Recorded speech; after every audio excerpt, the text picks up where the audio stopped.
ಉಡಾ ಹಗರಣದಲ್ಲಿ ಸಿಎಂ ಭಾಗಿ ಆರೋಪ ಹಿನ್ನೆಲೆ ಬಿಜೆಪಿ ಘಟಕ ಕಾರ್ಟೂನ್ ಹಂಚಿಕೊಂಡಿದೆ. ಸಿಎಂ ರಾಜೀನಾಮೆಗೆ ಆಗ್ರಹಿಸಿ ಬಿಜೆಪಿ ಘಟಕ ಕಾರ್ಟೂನ್ ರಿಲೀಸ್ ಮಾಡಿದೆ. ಕಾರ್ಟೂನ್ ಚಿತ್ರದ ಮೂಲಕ ಸಿಎಂ ರಾಜೀನಾಮೆಗೆ ಪಟ್ಟು ಹಿಡಿದಿದ್ದಾರೆ. ನಾಗೇಂದ್ರರಂತೆ ನಿಮ್ಮ ರಾಜೀನಾಮೆ ಯಾವಾಗ ಅಂತ ಪ್ರಶ್ನೆ ಮಾಡುವಂತ ಕಾರ್ಟೂನ್ ಚಿತ್ರ ಶೇರ್ ಮಾಡಿದ್ದಾರೆ. ಸಿಎಂ ಪತ್ನಿಗೆ ಮುಡಾದಿಂದ 35 ಕೋಟಿ ಮೌಲ್ಯದ 14 ನಿವೇಶನ ಮಂಜೂರಾಗಿದೆ. ನಿವೇಶನ ಕಡತಗಳಲ್ಲಿ ತಿರುಚುವ ಉದ್ದೇಶ ಇಟ್ಕೊಂಡಿದ್ದಾರೆ ಅಂತ ಟ್ವೀಟ್ ಮೂಲಕ ಅಶೋಕ್ ಆರೋಪಿಸಿದ್ದಾರೆ. ಭರಿತ್ ಸುರೇಶ್ ಕಡತ ತಂದಿರುವಂತ ಗುಮಾನಿ ಇದೆ.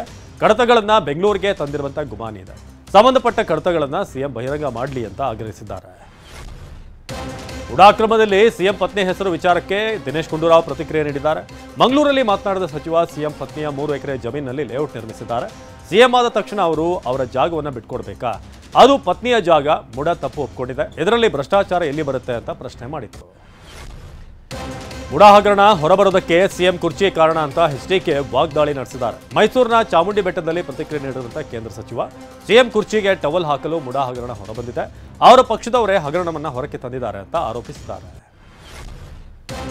ಮುಡಾದಿಂದ ಸಿಎಂ ಪತ್ನಿಗೆ 14 ಸೈಟ್ ಹಂಚಿಕೆ ವಿಚಾರಕ್ಕೆ ಎಚ್ಡಿಕೆ ಕಿಡಿಕಾರಿದ್ದಾರೆ. ಮೈಸೂರಿನಲ್ಲಿ ಮಾತನಾಡಿದ ಕೇಂದ್ರ ಸಚಿವ ಸಿಎಂ 62 ಕೋಟಿ ಪರಿಹಾರ ನೀಡಬೇಕು ಎಂದಿದ್ದಾರೆ. ಹಲವು ಅಭಿವೃದ್ಧಿ ಹೆಸರಲ್ಲಿ ರೈತರ ಭೂಮಿ ಸ್ವಾಧೀನವಾಗಿದೆ. ಅವರಿಗೆ ರೇಟ್ ಫಿಕ್ಸ್ ಮಾಡುವಾಗ ಹೇಗೆ ಮಾಡ್ತೀರಾ? ರೈತರನ್ನ ಬೀದಿಗೆ ನಿಲ್ಲಿಸಿದ್ದೀರಿ, ಇದು ಸರಿನಾ? ನಿಮ್ಮ ಪತ್ನಿಯ ಹಣ ಕೇಳ್ತಿದ್ದಾರಲ್ಲ, ಆ ದೇವರು ಮೆತ್ತಾನ ಅಂತ ಪ್ರಶ್ನೆ ಮಾಡಿದ್ದಾರೆ. ಮುಡಾದಲ್ಲಿ ಹಗರಣ ಆರೋಪದ ತನಿಖೆಯನ್ನ ಸಿಬಿಐಗೆ ಕೊಡಿ ಅಂತ ಎಂಎಲ್ಸಿ ಎಚ್ ವಿಶ್ವನಾಥ್ ಆಗ್ರಹಿಸಿದ್ದಾರೆ. ಮೈಸೂರಲ್ಲಿ ಮಾತನಾಡಿರುವ ಎಚ್ ವಿಶ್ವನಾಥ್, ಮುಖ್ಯಮಂತ್ರಿ ತಮಗೆ ಬಂದಿರುವಂತಹ ಜಾಗವನ್ನ ಸರ್ಕಾರಕ್ಕೆ ವಾಪಸ್ ಕೊಡ್ಲಿ. ಅದೇ ಜಾಗದಲ್ಲಿ ಒಂದು ಆಸ್ಪತ್ರೆ ಕಟ್ಟಿಸಿ ನಿಮ್ಮ ಹೆಸರು ಚಿರಸ್ಥಾಯಿಯಾಗಿ ಉಳಿಯುತ್ತೆ. ಇಲ್ಲದೇ ಇದ್ರೆ ನಿಮ್ಮ ಭ್ರಷ್ಟಾಚಾರ ಚಿರಸ್ಥಾಯಿಯಾಗಿ ಉಳಿಯುತ್ತೆ ಅಂತ ವಾಗ್ದಾಳಿ ನಡೆಸಿದ್ದಾರೆ.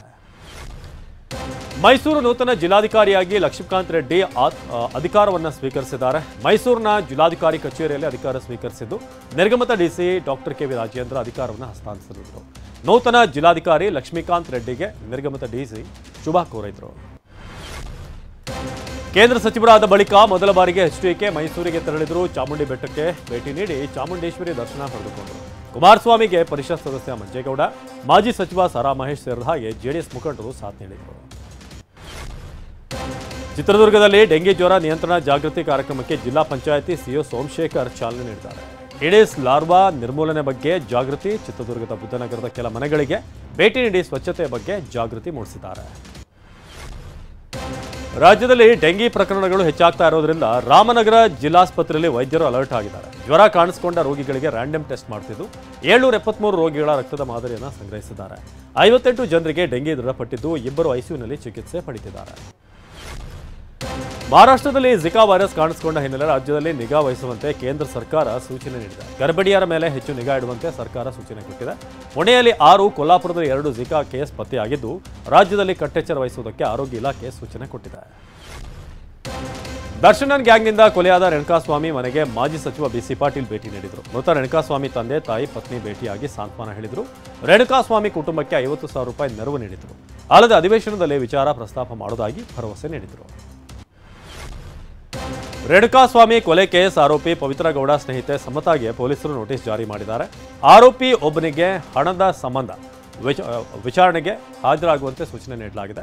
ಮತ್ತೊಂದೆಡೆ ಆರೋಪಿ ಪ್ರದೋಷ್ಗೆ ಆಪ್ತನಾಗಿರುವಂತಹ ಬೆಂಗಳೂರಿನ ಪ್ರಭಾವಿ ಶಾಸಕನ ಕಾರು ಚಾಲಕ ಕಾರ್ತಿಕ್ ಪುರೋಹಿತ್ಗೂ ಕೂಡ ನೋಟಿಸ್ ನೀಡಲಾಗಿದ್ದು ಆತ ಪರಾರಿಯಾಗಿದ್ದಾನೆ. ಕುಚಿಮೋಲ್ನಿಂದ ಹಾಲು ಉತ್ಪಾದಕರಿಗೆ 2 ರೂಪಾಯಿ ಕಡಿತಗೊಳಿಸಿರುವುದನ್ನು ಅಶೋಕ್ ಖಂಡಿಸಿದ್ದಾರೆ. ಎಕ್ಸ್ ಖಾತೆಯಲ್ಲಿ ಕಿಡಿಕಾರದ ಅಶೋಕ್, ಗ್ರಾಹಕರಿಗೆ ಹಾಲಿನ ಬೆಲೆ ಏನಿದೆ 2 ಹೆಚ್ಚಳ ಆಗಿದೆ 2 ರೂಪಾಯಿ, ರೈತರಿಗೆ ಹಾಲಿನ ದರ 2 ರೂಪಾಯಿ ಕಡಿತ, ಲಾಭ ಯಾರ ಜೇಬ್ ಸೇರ್ತಾ ಇದೆ ಅಂತ ಪ್ರಶ್ನೆ ಮಾಡಿದ್ದಾರೆ. ಉತ್ತರ ಕನ್ನಡ ಜಿಲ್ಲೆಯಲ್ಲಿ ಮಳೆ ಅಬ್ಬರ ಮುಂದುವರೆದಿದೆ. ಕೊನಹಳ್ಳಿ ಗ್ರಾಮದಲ್ಲಿ 50ಕ್ಕೂ ಹೆಚ್ಚು ಮನೆಗಳು ಜಲಾವೃತವಾಗಿವೆ. ಮಳೆ ಅಬ್ಬರಕ್ಕೆ ಹಳ್ಳದ ನೀರು ಏಕಾಏಕಿ ಮನೆಗೆ ನುಗ್ಗಿದೆ. ಹಗ್ಗ ದೋಣಿ ಮೂಲಕ ಜನರು ಕಾಳಜಿ ಕೇಂದ್ರಕ್ಕೆ ತೆರಳಿದ್ದಾರೆ. ಮನೆಗಳು ಜಲಾವೃತವಾದ ಹಿನ್ನೆಲೆ ಮಹಿಳೆಯರು ಕಣ್ಣೀರಿಟ್ಟಿದ್ದಾರೆ.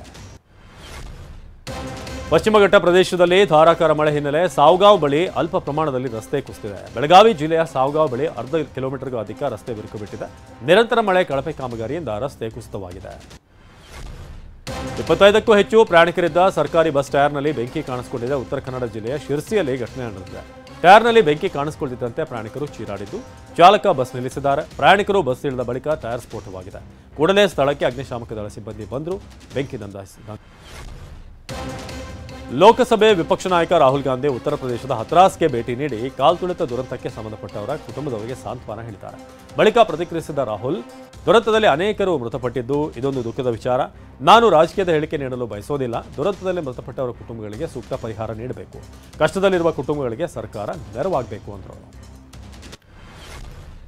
ಬಿಹಾರದಲ್ಲಿ ಮತ್ತೊಂದು ಸೇತುವೆ ಕುಸಿತವಾಗಿದ್ದು ಕೇವಲ 17 ದಿನಗಳಲ್ಲಿ ರಾಜ್ಯದಲ್ಲಿ 12 ಸೇತುವೆಗಳು ಕುಸಿದು ಬಿದ್ದಂತಾಗಿದೆ.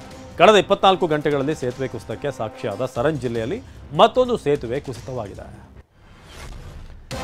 ಒಲಿಂಪಿಕ್ ಕ್ರೀಡಾಕೂಟಕ್ಕೆ ತೆರಳುವ ಭಾರತೀಯ ಕ್ರೀಡಾಪಟುಗಳೊಂದಿಗೆ ದೆಹಲಿಯಲ್ಲಿ ಪ್ರಧಾನಿ ಮೋದಿ ಸಂವಾದ ನಡೆಸಿದ್ದಾರೆ. ಈ ಬಾರಿ ಒಲಿಂಪಿಕ್ನಲ್ಲಿ ಹೆಚ್ಚು ಪದಕ ಗೆಲ್ಲುವಂತೆ ಶುಭ ಹಾರೈಸಿದ್ದಾರೆ. ಜಾಗತಿಕ ಮಟ್ಟದ ಕ್ರೀಡಾ ಕ್ಷೇತ್ರದಲ್ಲಿ ದೇಶದ ಕೀರ್ತಿ ಮತ್ತಷ್ಟು ಹೆಚ್ಚಿಸಬೇಕು ಅಂತ ಹೇಳಿ ಕ್ರೀಡಾಪಟುಗಳಿಗೆ ಹುರಿದುಂಬಿಸಿದರು. ಬ್ರಿಟನ್ ಸಾರ್ವತ್ರಿಕ ಚುನಾವಣೆಯಲ್ಲಿ ಪ್ರಧಾನಿ ರಿಷಿ ಸುನಕ್ ಸಾರಥ್ಯದ ಕನ್ಸರ್ವೇಟಿವ್ ಪಕ್ಷ ಸೋಲು ಕಂಡಿದೆ.